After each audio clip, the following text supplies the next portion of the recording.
Merci Jean-Christophe Rosset pour ce journal de l'écho, mais ce n'est pas fini. On va aller faire un petit tour du côté de la station F avec Anthony Morel qui est avec le patron de Volvo Cars, justement pour parler de ce hackathon qui a démarré hier précisément, il y a tout juste 24 heures, plus d'une quarantaine d'équipes, 3 personnes par équipe pour chercher les solutions de mobilité de demain dans l'autopartage, la voiture autonome, les communications. Anthony, on te retrouve à station F. Et on arrive presque au dénouement de ce hackathon Lighting the Way. Ça fait maintenant presque 24 heures que 37 équipes travaillent, essayent d'inventer la mobilité de demain, essayent d'inventer des nouveaux services, des nouvelles applications qui s'inviteront dans les voitures du futur. Il reste plus maintenant qu'à désigner un vainqueur et je suis avec le président du jury, Atif Rafik. Hi Atif. Hi Anthony. Atif Rafik, qui est donc vice-président du groupe Volvo en charge de l'IT, Chief Digital Officer et donc président de notre jury. Atif, it's great to have you. In a nutshell, what kind of innovation, what kind of service do you expect to come out from an event like that? En un mot, quel type d'innovation, de service vous espérez voir émerger de ce hackathon? Comme vous le savez, l'automobile est un des secteurs technologiques les plus novateurs de notre industrie à l'heure actuelle. Notre politique d'innovation se focalise sur plusieurs piliers tels que la voiture autonome, la mobilité, l'autopartage et l'électrification. La bonne nouvelle, c'est que nous avons découvert de très bonnes idées qui pourraient apporter une contribution déterminante dans ces domaines où nous aspirons à innover dans les 2 années à venir. Quels exemples, par quelques illustrations? Je pense notamment aux services pratiques, ceux qui nous débarrassent des corvées liées à l'entretien d'une voiture et se chargent d'accomplir certaines tâches à notre place, tout cela quand nous le souhaitons.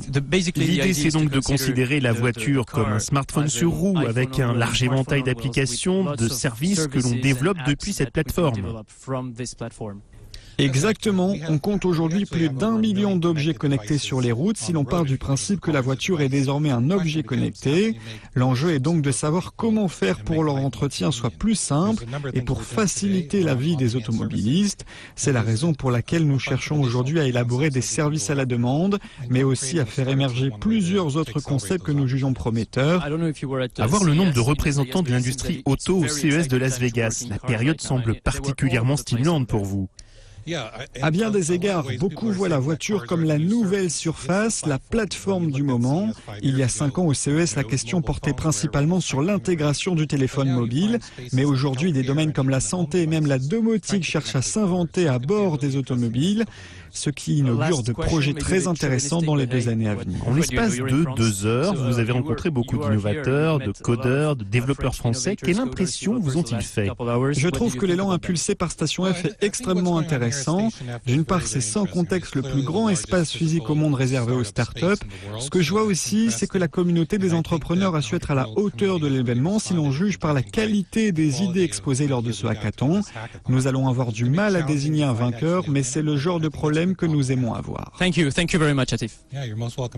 Bon, je vais laisser Atif aller délibérer et puis je vous retrouve un petit peu plus tard pour un dernier duplex avec cette fois-ci un de nos lauréats normalement ici à la station F. Voilà, ce sera dans quelques dizaines de minutes. On te retrouvera Anthony à la station F pour ce débrief et puis surtout, oui, peut-être avec l'un des vainqueurs. Allez, dans un instant.